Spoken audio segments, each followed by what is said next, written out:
Welcome everyone to episode number 11 of season 2 of Hit It Where They Mow, Talking Golf in Texas.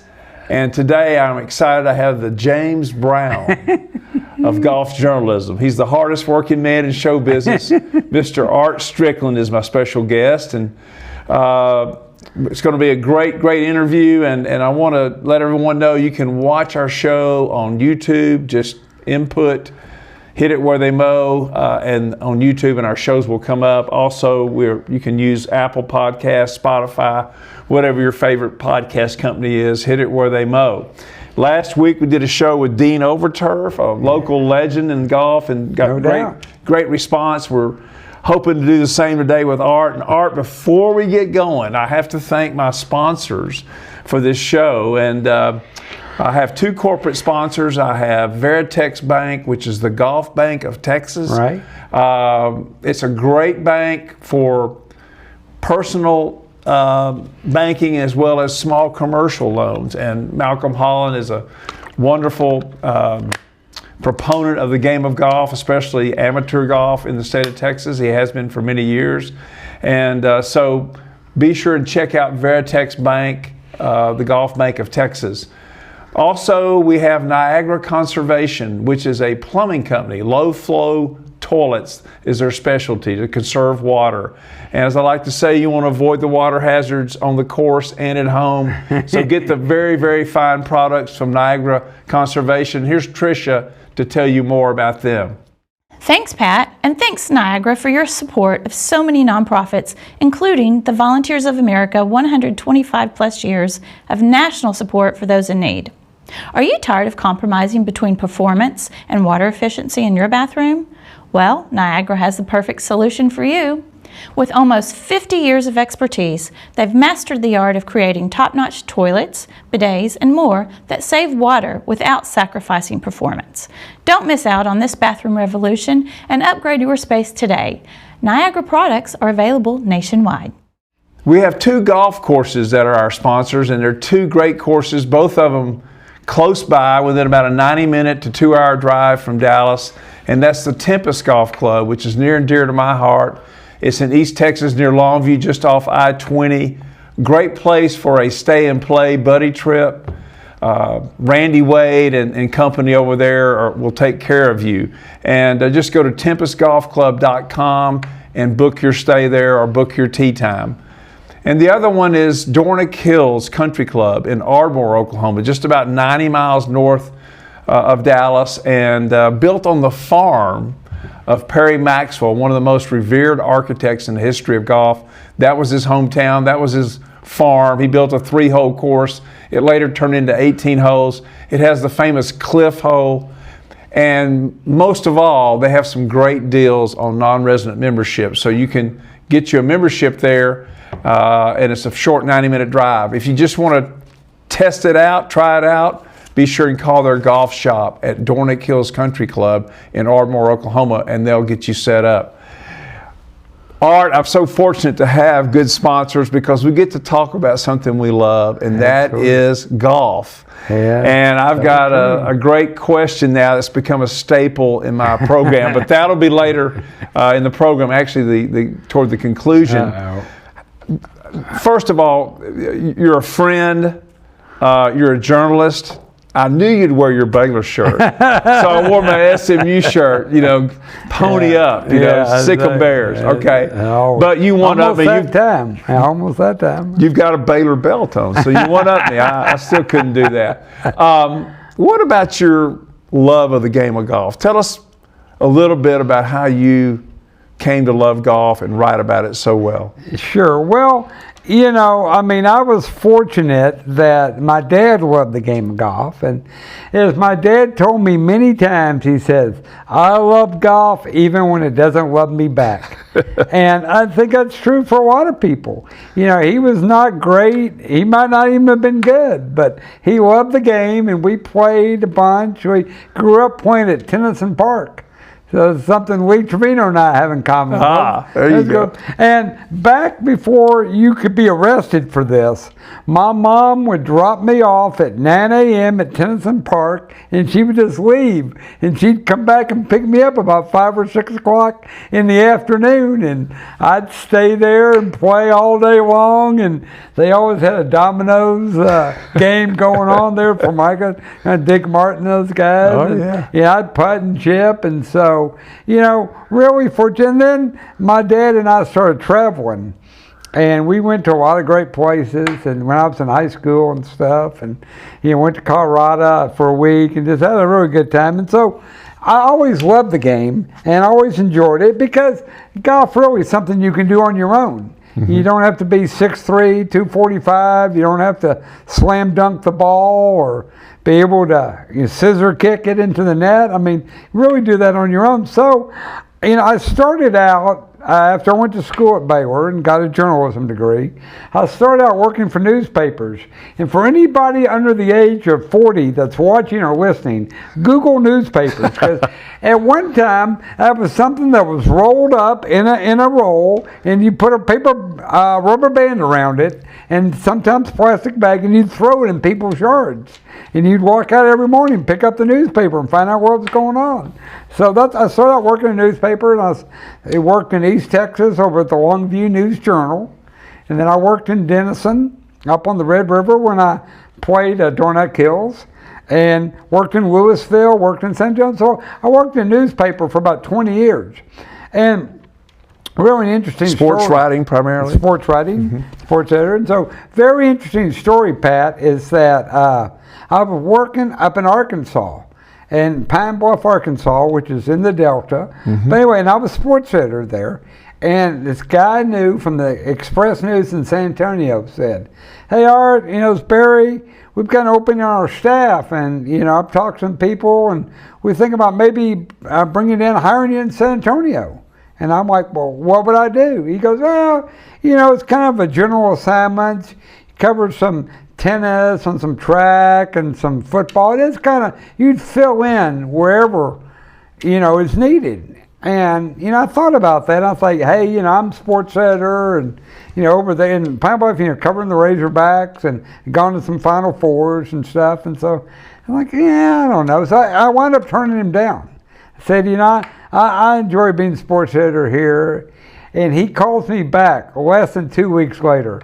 And he said, "Art, our golf writer just left the newspaper, and he's going to work in Fort Worth, and we need a golf writer. Would you consider being our golf writer at the Express News in San Antonio?" And it took me about 30 seconds to say yes to that. And who was that golf writer that went to Fort Worth? Tim Price. Okay. Tim Price, and then he wound up being the horse racing writer. Okay. So anyway, but Tim Price left San Antonio. So I came to San Antonio and covering golf. And this is, again, Google this, kids. There used to be golf writers in almost every paper in the state. Morning News had 2, Harless Wade and those guys. Harless Wade, and before him, Harry Gage. Harry Gage, was a famous writer. Chicken Fry, Bob Galt, Yeah. So anyway, I was a golf writer. I covered all the events in Texas, Byron Nelson Colonial and Texas Open. And how would you rank the golf towns of Texas? I always talk about this. I have a certain ranking. I have a certain city number 1 and a certain city a close second. Yeah, that's a good question, Pat. I tell you, one of the most avid golf towns, I think, in Texas, maybe because of there, is San Antonio. Because San Antonio, by far, is the oldest, is the smallest town to have both a regular tour event and a senior tour event. And they don't now, but for 30 years they had the Vantage Senior Tournament. I like to say San Antonio is a very, very close second. And number 1, I think, has to be Fort Worth because of Hogan, Nelson, and the Colonial. It's just, it's hard to top that. So. And it's, you look at all the, Texas Open, obviously had Breckenridge Park, which is the first public course in Texas. A.W. Tilling has. And had A.W. Tilling, who did that, and Oak Hills. And, Right. Just and amazing. Brook Hollow here. Yeah, amazing how they worked. I just got a chance to play Crystal Downs up in Michigan. Oh, this you summer. did? On And, your you know, trip? I see you didn't tell me about Yeah, that. But that's and- okay. and Go so- ahead. I got to take myself out of But this. you know, it's just Tell me about it. It's so interesting because you know they have a big historical section at Crystal Downs, which Alistair McKenzie did, and so And Perry Maxwell. and Perry Maxwell, correct, and so We did Dornick Hills that you can get a and Southern non-resident Hills. membership. Yeah, Yeah. it- And Southern Hills. yeah. And Prairie Dunes. Right, and his brother Press did. Son Press did in San Antonio. Did where they played the PGA Championship in San Antonio. Oak Hills? No. Pecan Valley. Thank you. Which Pecan is closed. Valley. Yeah, But he closed. also did Pinecrest and Longview. Longview. And he did the second half of Prairie Dunes. We're delving off into golf architecture. So going back to Crystal Downs, a big Crystal historical. Downs. It's kind of it almost looks, I hate to use this word, ethereal. It looks so It's a very mystical place. mystical. That's the Very word. hard to get to. Really, Very hard to get on. I'm impressed. I'm tiny impressed. town in Michigan, really tiny town. Yeah. But anyway, so they got a big historic. Alistair McKenzie, who also did Augusta Sure. National, he had been out doing Cypress Point. In Carmel. And so he's coming back. He lives in England. He's coming back to go home to England. And back then there were no airplanes. There wasn't Right. anything like that. He's taking the train. Right. And he gets this telegram. When you're on your way back, would you mind stopping off in Michigan and looking at this piece of land for a possible golf course? And so he's in San Francisco, takes the train to Michigan, Grand Rapids, and then the guy picks him up in a car, Model T, Wow. drives up to this, there's nothing there. You can see the lake and everything. And he says, all right, I'll do a golf course here. He spends 3 weeks plotting all the holes and everything like that. Well, he's got to get back to England. They need him there. So he says, all right, I've got to go now, guys. Here's your plans. My associate, Mr. Maxwell, will build the golf course for you. And he left Crystal Downs. He never saw the golf course again. Wow. Never saw it open. He spent 3 weeks doing the plans for it. He turned it all over to Perry Maxwell, and it's, so how's that for your two designers? Alistair McKenzie and Perry Maxwell. I read something in Perry Maxwell's book that McKenzie thought so highly of him. Right. And he said that Perry Maxwell will never get the credit he deserves because it doesn't look like he did anything. Right. He didn't move a lot of dirt. He looked at the land and he built the holes around it. And of course, the great example is the cliff hole. Some people might think it's goofy, and it is very difficult because if you great hole. If you start hitting your wedge fat, it's gonna come back to you. It's gonna hit that piece of rock and come back to you. But that's really good. So let's back it up a little further here.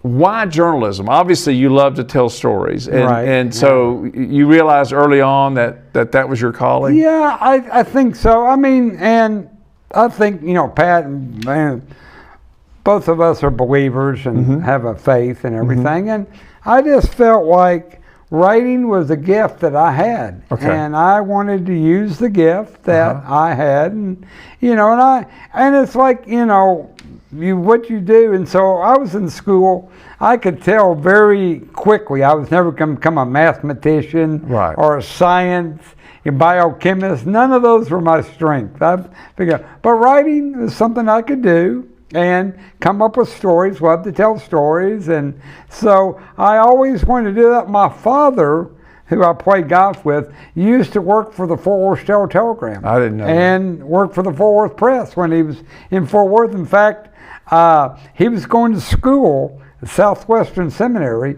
and he got a job part-time at the Fort Worth Star-Telegram. And so Dan Jenkins, who passed away recently, he called my dad the Deacon.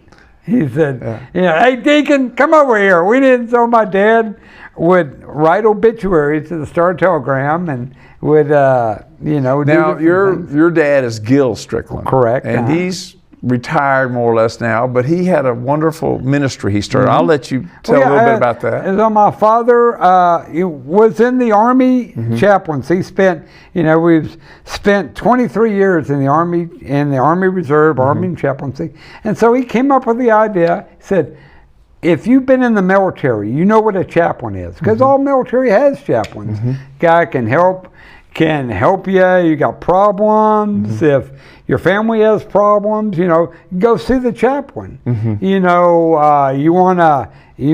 so my dad said, the military has chaplains. Why can't corporate America have chaplains too? Right. Why can't, why wouldn't the same concept? Because, and this is what he found in people, no one has to go to church, but you do have to go to work. Unless you want to starve, or unless you were born with a $10 million, you've got to work every day. And so my dad formed a company, Marketplace Chaplains, and they provided chaplain services to corporate America. That's and really that's cool. what he did. And so For many, many years, right?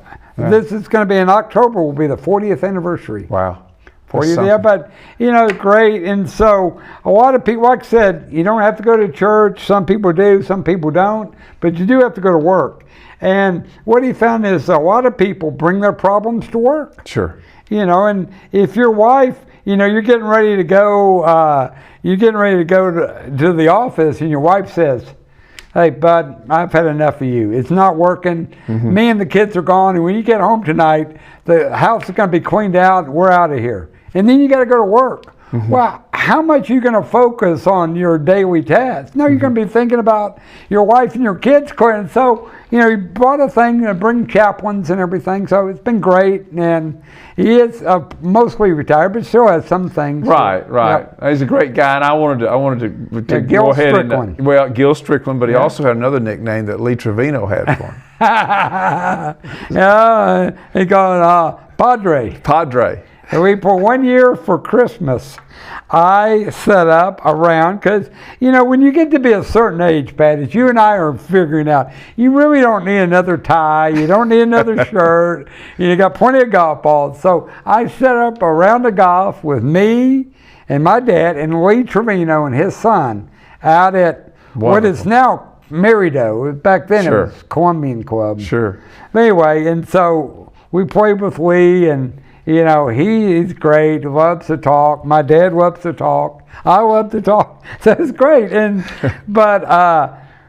So once my dad found out, once we found out what my dad did. Well, you talking about that was. I remember the first time I remember seeing Lee Trevino kind of up close. I was coming back from Orlando. I'd been to a business meeting down there, and it was after the Bay Hill tournament. Yeah. And I was on the same plane with Trevino. I was in the first row outside of first class, and he was in first class.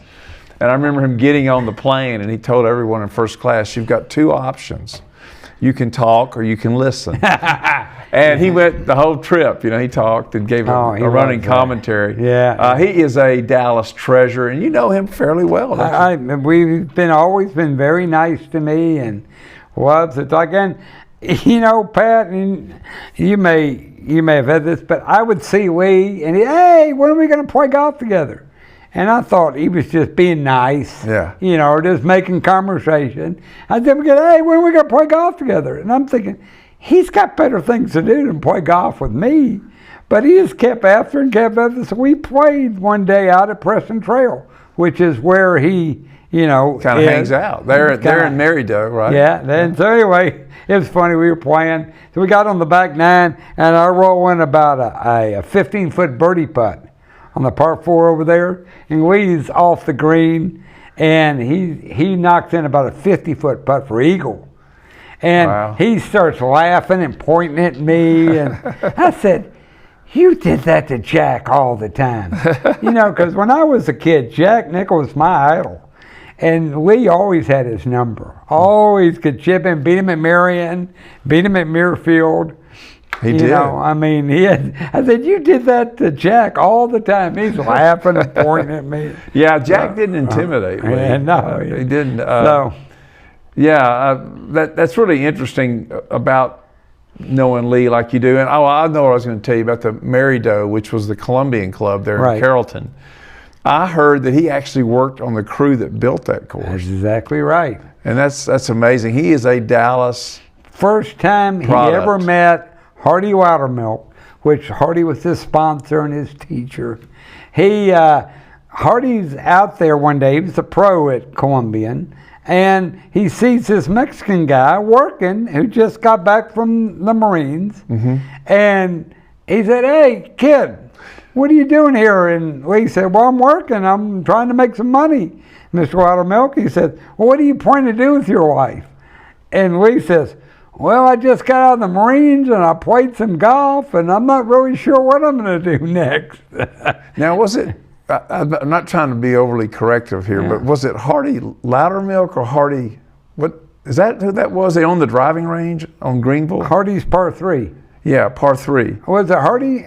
Maybe Loudermilk, he was the pro at San Antonio Country Club. San Antonio Country Club. Yeah. No, okay. Or Oak Hills. Yeah, one I of the think two. you're right. No, was it Hardy Greenwood or Hardy? I think Hardy Greenwood or something. Yeah. I stand corrected. But the story. Yeah, anyway, but he said, "Hey, kid, what are you planning to do with your wife?" And we was like, "Well, got in the Marines. I played some golf, and so he got him the job at El Paso Country Club, and I think people have heard the great story about he and Raymond Floyd in El Paso. Raymond was in the military. His dad was a drill instructor at Fort Bliss in North Carolina. And Raymond obviously wanted to play golf, and so he was a hustler, and so he would take big money matches.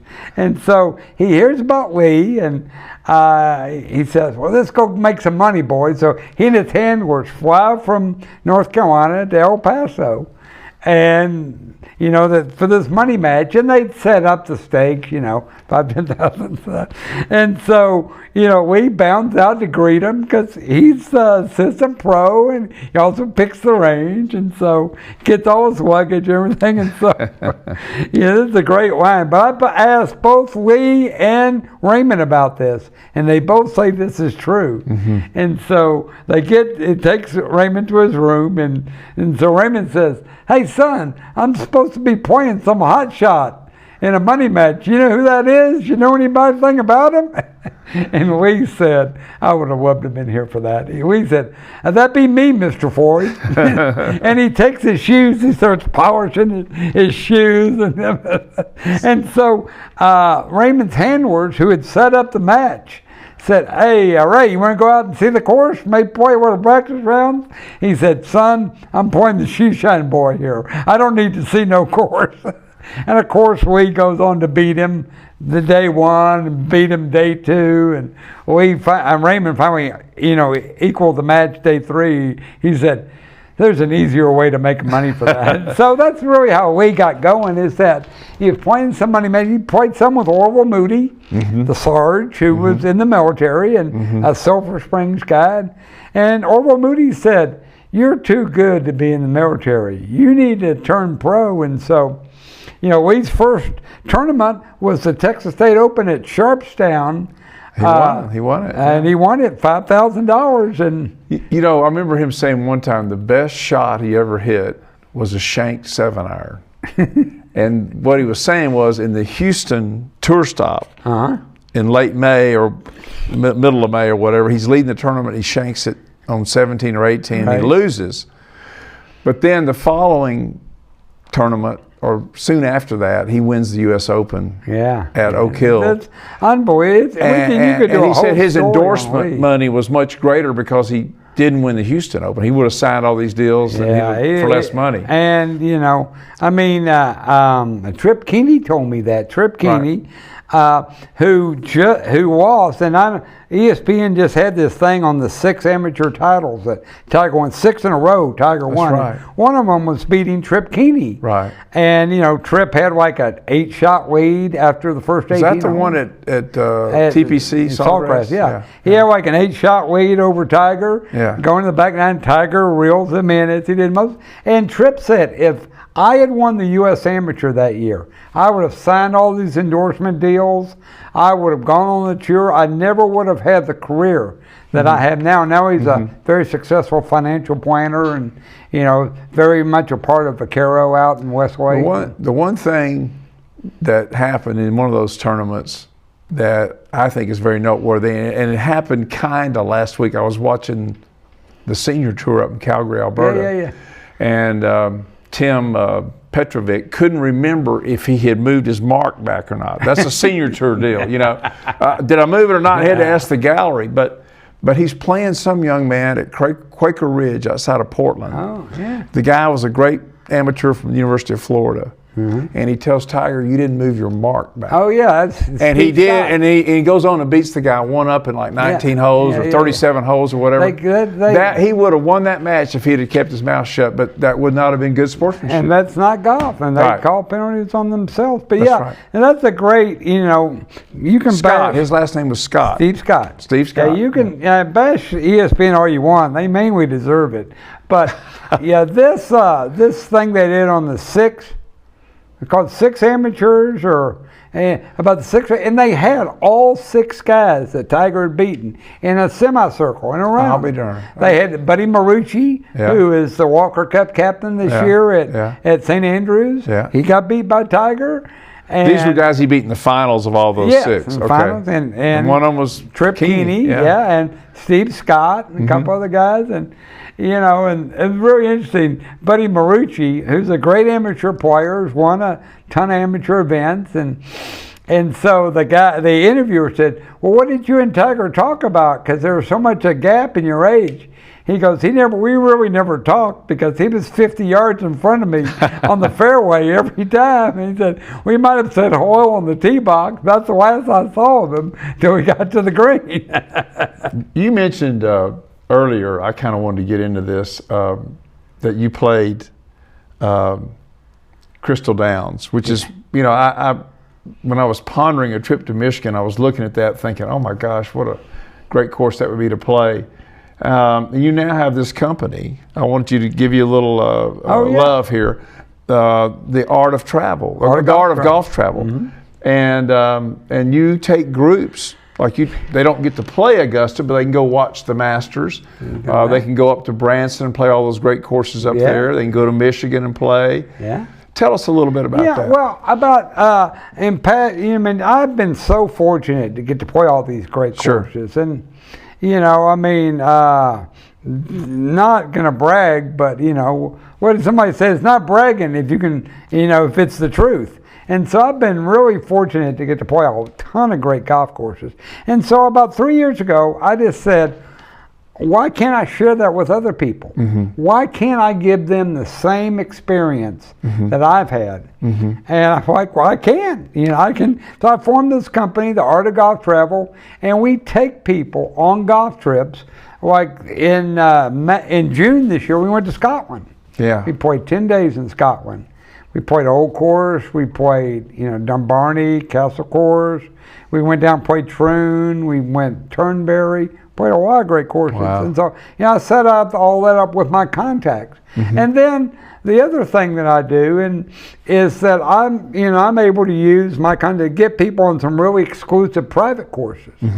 And so, because that's the biggest difference. And Pat, you've been to Europe. The biggest difference between Europe and the United States is there is no golf course in Europe that you cannot play. If you call in advance. There's one. Well, if you get on this one, then I'll tip my hat to you. Loch Lomond. Yeah. That's kind of the Augusta of Scotland. But you're right. For the most part, they have Visitor Day, right? Muirfield. One of the most exclusive golf courses in the world. And, Lee Trevino's got a great story about that, how they threw him off the course one time because he was out practicing. He didn't have a tee time. But anyways, all these great golf courses. In America, it's not like that. It's hard, yeah. Very hard. You talk Crystal Downs or Cypress, Seminole, Marion, Pine Augusta. Valley. And so, I'm able to help people out with that as well. So, give us your top. I heard something interesting today on TV, which I really like. First of all, I love Billy Cratchit. I just think he's my age. I think he's a really good commentator. Yeah. And it was the early going with with Jordan Spieth, and he was playing with Tommy Fleetwood. Two of my favorites. I would love to watch the whole round, but they come to the third hole, and Fleetwood hits a wedge from about 80 yards to about 5 feet. And then Jordan's got about a 70-yard shot. And it's a short hole, but it's a difficult green there. And Bill Kratzert says, well, I'll tell you this. He's going to be hard-pressed to get inside of Fleetwood, but he might just do that because he's probably one of the top 3 people on tour that I would want to hit that shot. He didn't say who the other 2 were. And Jordan almost makes it, leaves it about 18 inches from the hole. And he's a wonderful wedge player. But I forgot what I was talking about. Isn't that something? But it's about, you know, the courses you play, but also, I don't know, the players. I don't know. There's a lot of great. Well, you know a lot about Jordan Spieth. Talk a little bit about Jordan. Well, yeah, you know, he is one of the greatest wedge players we've ever seen. Really good. You know what I think, and I don't have stats to back this up. That's one thing I like about Brandel Chambly, Irving's Brandel Chambly. That's right. That when he has an opinion, he has stats to back it up. Right. And so I don't have stats to back this up, but I think that Jordan Spieth is one of the great lag putters, one of the great 30 feet and out putters ever. Right. He makes so many long putts. You know, Tiger used to do that. And but I knew Jordan was in high school. And, you know, comes out, wins junior amateur twice, and really plays well. And so, but funny story about Jordan, and this just shows you that guys are, you know, when you're young, you're eager to learn, but you're still a little nervous of your surroundings. And so one day, Jordan's dad, Sean, who works here in downtown Dallas, has a sports marketing firm, he sets a roundup with Jordan and George W. Bush over at Brook Hollow, where George W. has a member. And so, you know, it's Jordan, George W. Bush, Rusty Rhodes, who at one time owned part of the Rangers, and one of Bush's cronies, and a couple other guys. And they were all playing together. So Bush, as most people know, likes to needle people. And he also likes to give them nicknames. He likes to needle. So they get to the first hole, and Bush is talking to Rusty Rhodes, and Jordan's right there. He says, so Rusty, we playing for our usual 10,000 a hole today? Is that the stakes? And Jordan, you know, is in high school, and he said, well, I don't have that much money. I don't think I can do that. And Bush is just kind of needling him. So they go out and play, and it's Jordan and Rusty Rhodes on one team, and Bush and his guy on another. Played some with Carolyn Creekmore. Oh, yeah. You know, a good buddy. But anyway, so they have a birdie. Jordan's got like a birdie putt on the first hole at Brook Hollow, about 15-foot birdie putt to win the hole. Bush walks over to him and says, I really think you should miss that putt. And of course he did, and he bears it. And that's, you know, which makes a great player. So, but Jordan's a good guy. One thing I think, and this is why I think he is popular, like you said with you and other people, because he went through a hard stretch. And there's almost no golfer that at some point in their career is not going to go through a tough stretch. You know, Jack had back trouble for several years, and everybody. And so Jordan, after he had the great year in 2015 where he wins 2 majors and finished second in 2 others, you know, he had a real hard spot and couldn't play, you know, was struggling to make the cut some of the time. He never lost his personality. He never changed his caddy, which is what a lot of players do. He never changed his teacher, Cameron McCormick, which is what a lot of players do. When things aren't going good for golfers, they look for someone else to blame. That's just the golfer mentality. And so he never did that. And finally, he was able to get his game turned around. He won the Valero Texas Open 3 years ago. And he won the Heritage over there. So, he's going to win another major. And I talked to Sean. I said, you know, Jordan should really be congratulated for not throwing everybody overboard. Because I mean, look at Rory. Rory's changed caddies like 3 times. You know, and I said Jordan should really be congratulated for not throwing people overboard when he's going through a hard time. And Sean said, Art, the key is you can't listen to the noise. You got to just keep playing your own game. But he said the noise was pretty loud with Jordan. Yeah, I would think so. I would think so. And so he did, so he's a good guy, and I think that's why people root for him, because they can see he's a good person indoors and everything. Well, while we're on this topic, let's talk about you're familiar with Scotty Scheffler as well. Right. He's a Dallas product, and you've written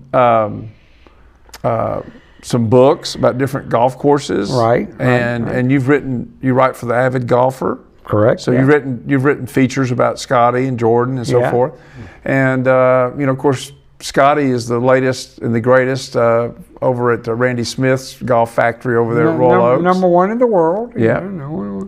And having one of the greatest ball striking seasons of all time. But but I think he learned. I talked to Justin Leonard, who I went to high school with, or he went to the same high school I did, White Collins High School here in Dallas. And Justin would be working with Randy, and Scotty would sit on a bucket. Once it would turn over one of those range buckets, just sit there and watch him practice. He was soaking in the knowledge. Yeah. And now he's working with Randy, and other kids come along and do that. But,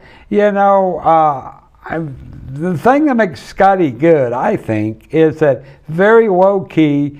You're never going to see much emotion from him. He's very even keeled, and so whereas some guys are very emotional, if you look at Scotty, you don't know whether he just birdied the hole, whether he just double bogeyed the hole.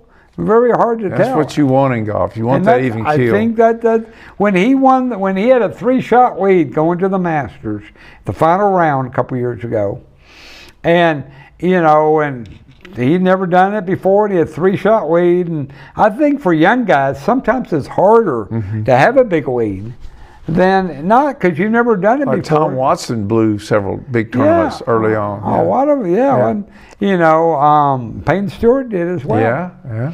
And so, but he's a slow, hard read, but another really good guy. He realizes that it's not all about him. He realizes that get back to autographs, get back to sponsors, get back to people. And I want to mention something about him. He gave one of the best. You mentioned earlier we're both believers. He gave one of the best. That means Christians, and we my CEO is Jesus. Anyway, they asked him if he was nervous, and he said that he woke up that Sunday morning and he was crying, and his wife said, "What's the matter?" He says, "I don't know if I'm ready for this." And she says, "Well, how do you know if you're ready for it? If it's your time, if God wants you to win this tournament, you're going to win it.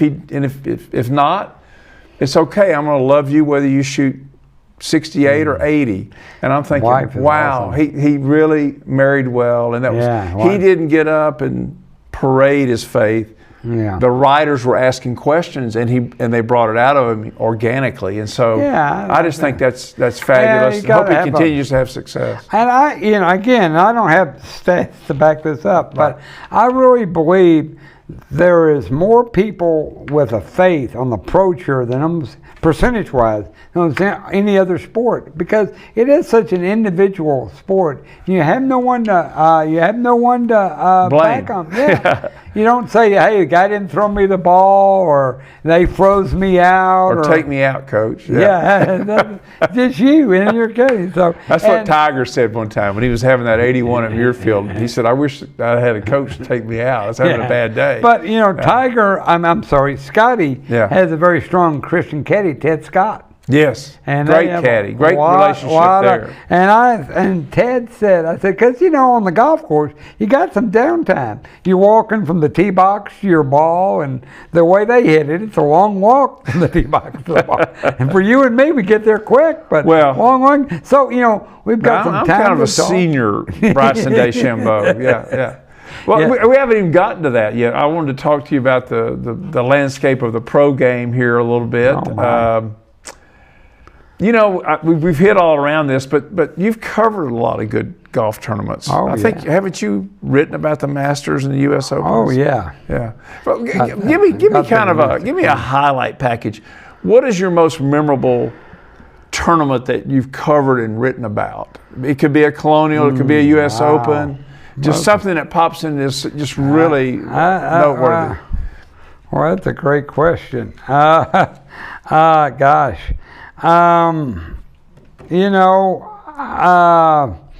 I think one of the first majors I covered was the U.S. Open at Pebble Beach that Tom Kite won.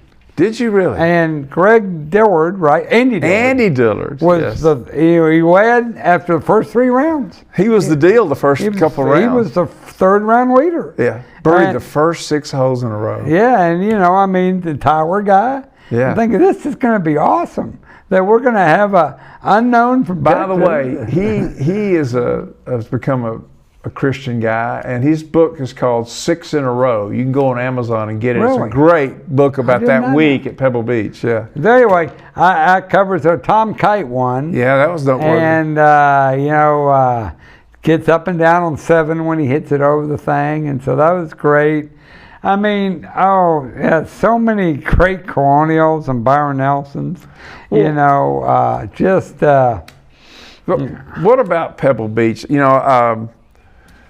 I say in my book that's out there, The Fringe Runner, that I've had a great life because the Lord has allowed me to play Pebble Beach twice.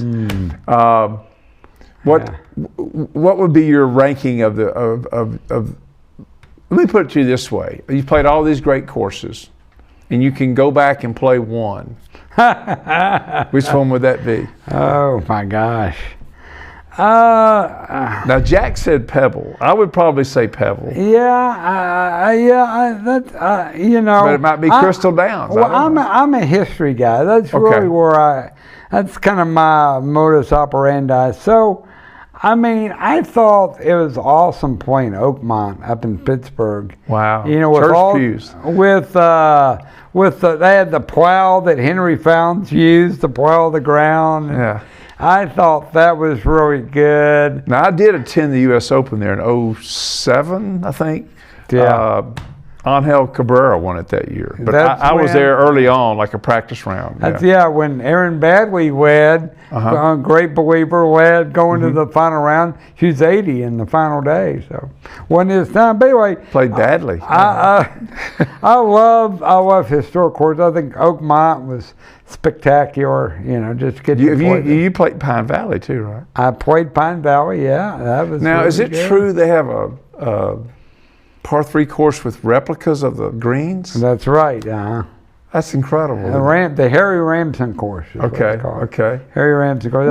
I played there with Barney Adams, who's another Dallas guy. And Barney, I think I can tell the story. Barney, I'm not supposed to tell the story. Just signal me or something. But Barney calls me up. He says, "Hey, Art, Barney. Hey, Barney, how you doing?" And I've done some stories on him. Adams golf and everything. Goes, "Going to Pine Valley, October. Would you like to come with me?"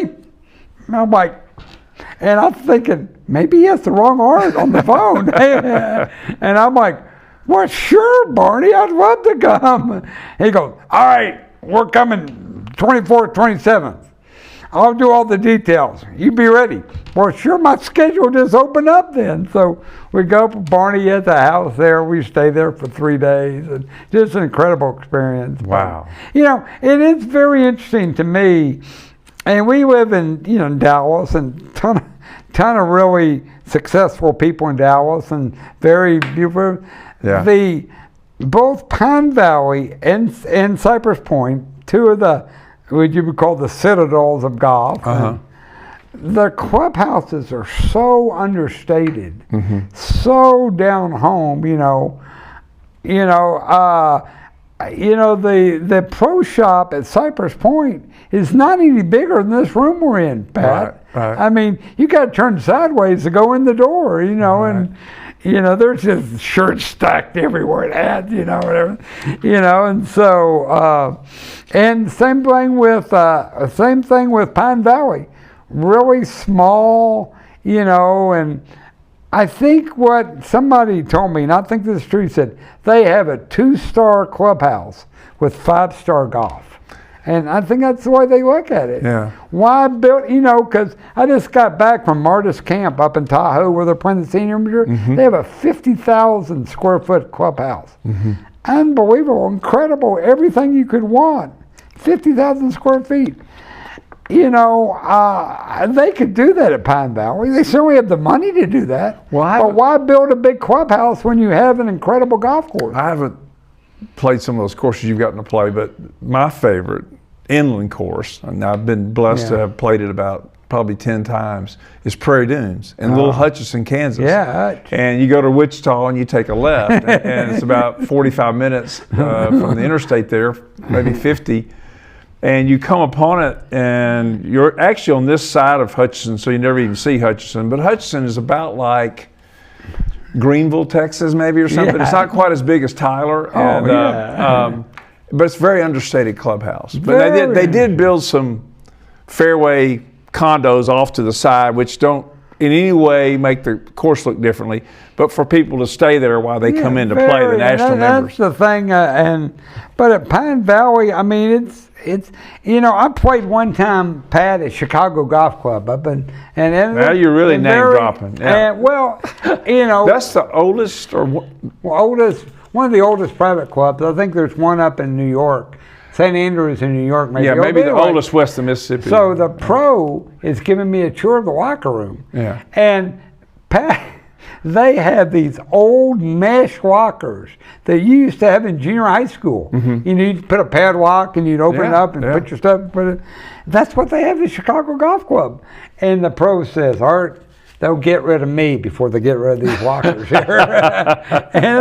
But they don't feel like they need to build a monument clubhouse. I mean, they certainly could. I remember they remodeled the locker room at Willowbrook there in Tyler, which is the nicest club in Tyler. And it's a beautiful locker room.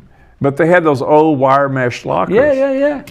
And I remember right after they'd remodeled it, I got to play Peachtree in Atlanta, which is real old Atlanta money and everything. It's kind of the Bobby Jones, one of his courses. And I remember going into the locker room, and they had those old mesh lockers like that. Yeah. And it's a very small clubhouse and so very forth. Small. The other thing I noticed there is they had if you go in an old-fashioned store and they've got different things that they've got with the price of it, they've got it's a little tacky board where your name sticks on there. They've got every member and their handicap on that board. Yeah. So what is your handicap, by the way? Oh, Pat. Well, actually, I played at the Oak Course in June. You have to have a handicap to play the Oak Course. You can't just say I'm a whatever. You got to. You got to prove it. You got to prove it. So I'm a 12.5 right now. You're 2 shots better than me now. I'm a 14 and a half. 14. But my lowest index is 14.1. But okay, here's my golf question, and we can talk about that. Or what? Before we do that, what have I forgotten to ask you? Now, your art. How do people get a hold of you in the art of golf travel? Because you take groups to Augusta to watch the Masters. A lot of people would like to do that. We're in fact, we've got a group. We've got a doctor and his brother in Fort Worth that are going to Masters with us this year, or next year. And we've got a couple of spots left. I'll rent a house in Augusta. Easiest way to get a hold of me, you can go to www.theartofgolftravel.com.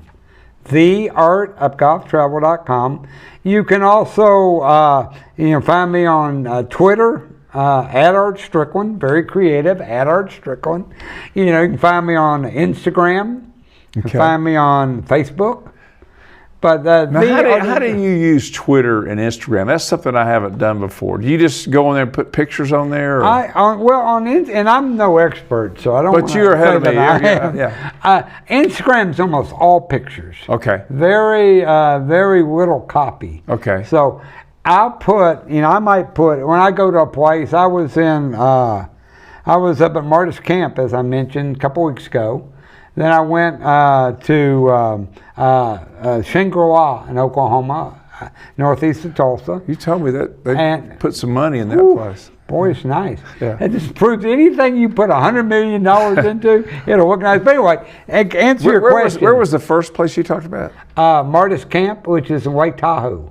Oh, my. I got there before Joe Biden got there, and I left before he showed up. Oh, he went out to play out there? He was there. But anyway, so that's where they're playing U.S. Senior Amateur. Okay. There's 7 guys from Texas there this week. Oh, wow. But right on Lake Tahoe, beautiful, just, But, Pat, The men's senior amateur is there. U.S. Senior Amateur, yeah. Okay. Pat. Who are those guys? All right. Just name a few of them. I think the guy at DAC.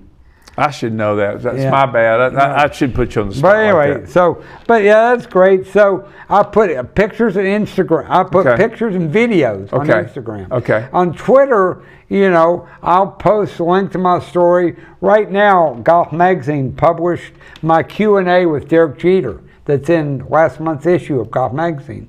Put that on Twitter. Derek Jeter? Derek Jeter, the Yankees shortstop. Wow, where'd you run into him? At his charity tournament in Jamaica. Okay. So I didn't want to tell him that.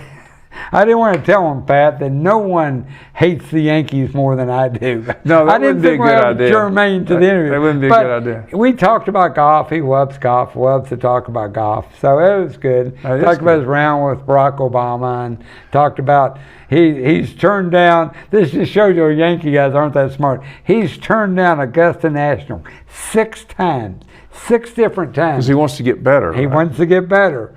I respect that. I said, yeah, but they may quit asking you. If you've turned them down 6 times, they could quit asking you. Well, it might be someone different each time. Oscar De La Hoya, I played with him a pro-am one time. And I don't know that much about boxing, but I obviously knew who Oscar De La Hoya was. He goes, my number 1 Spencer was Anheuser-Busch. I said, well, that's good. And I didn't know that. But he said, oh, he goes, and the old man, Augie Bush, who is one of the founders, every year he asked me to play at Augusta. Every single year. He goes, and I always turned him down. He said, I was making weight, or I was training, or I was resting. He said, he asked me every year. I always turned him down. He goes, Augie Bush passed away. No one ever asked me to play the Masters ever again. He goes, I am so stupid. I turned him down. Okay, here's my golf question. Yeah, go. All right. I'm having lunch at Prestonwood, our church, and there's a guy in my Sunday Favor school of class. lunch and Prestonwood. And he has never played golf. And he said, Pat, what do you get out of golf? I said, Larry, let me think about that, and I'll get back to you. So I got back to him with several things that I think were real key factors in me loving the game of golf. Now, you already talked a little bit about it earlier. All right. Mainly your dad and me. And I did the same thing. My mom did the same thing your mom did. She dropped me off at 9 a.m., picked now me you up at get dark. arrested for stuff like Well, that. yeah, maybe, but we didn't have people following us around. We just said, we'll pick you up at 6 o'clock. Right. You didn't have a cell phone to what call. do you get out of golf, Art? To me, what I get out of golf is I get to go to great places, beautiful places. I mean, Martis Camp, Lake Tahoe, spectacular. Mm-hmm. I mean, blue skies and mountains and trees. And The natural beauty. Oh, my gosh. I also had 540 inches of snow this year, which is not for me, but they're beautiful when I was there. So you get to go to beautiful places, and then you get to play with great people. Mm-hmm. And I am so fortunate, Pat, and I'll go to my grave just grateful that I got to play so many great rounds with my dad. And so he's in, his health is not the best and needs, and so I'm not sure we're ever going to play golf again, We'll let the Lord decide that. But I'm not sure we're ever going to play golf again. But I'm so grateful that I got to play golf with my dad all over the world. And so the people you play with, the places you play, and then the people you meet. Right. And I'm so fortunate, as you are, get to know Byron Nelson, and what a fine gentleman Byron Nelson was, and to get to come to his house and talk to him, and be with him. I got to meet Lee Trevino, and like we already talked about, got to meet Barney Adams, and you get to meet so many interesting people. And my father, found out, because with Marketplace Chaplains, he was raising money for the ministry, And we had a charity golf tournament that you took part in several years. And so my dad would say, hey, Bob, we need to raise some money for the ministry. Can I count on you for a check for $10,000? And Bob would say, well, I don't know. You know, times are tight. And let me think about it. I'll get back to you. He'd call him by the way, hey, Bob, we're having a golf tournament. We're playing over here at Northwood Club. And, you know, we're going to play golf, have putting contests, fun day, food. Why don't you come and play in it? And the cost is $10,000 for you and your foursome. He goes, great, I'd love to play. Where do you want to? And so I think the places you play, the people you play with, and the people you meet.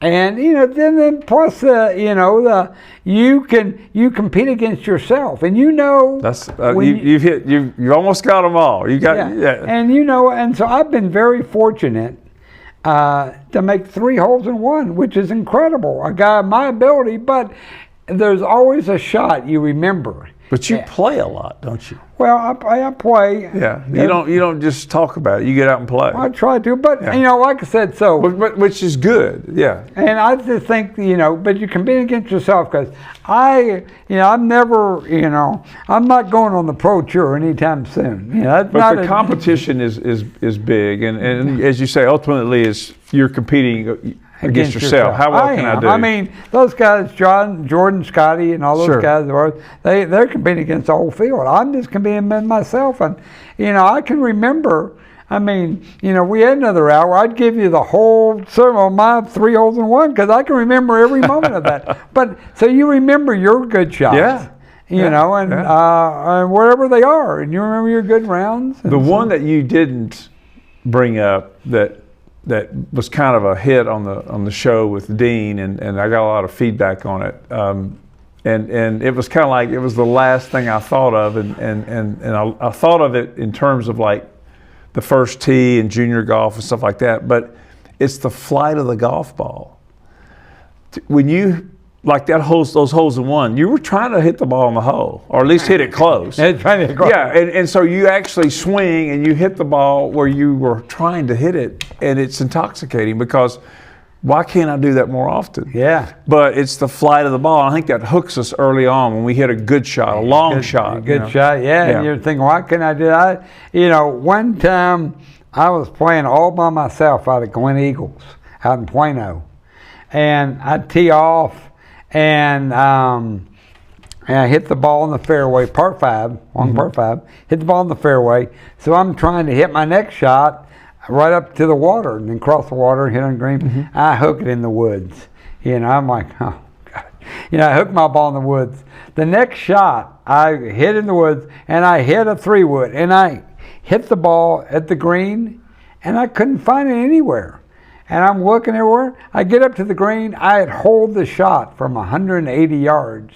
Wow. And I had no idea how I did it. And there wasn't anybody there. So there was a witness for my 3 holes in one. But there was no witness for this. But you remember good shots, you know. Right. Yeah, I think all golfers are like that. Part of the appeal of the game. They can tell that, man, I knocked it in and I hold it from 180 yards, and you know I got some game. I got something.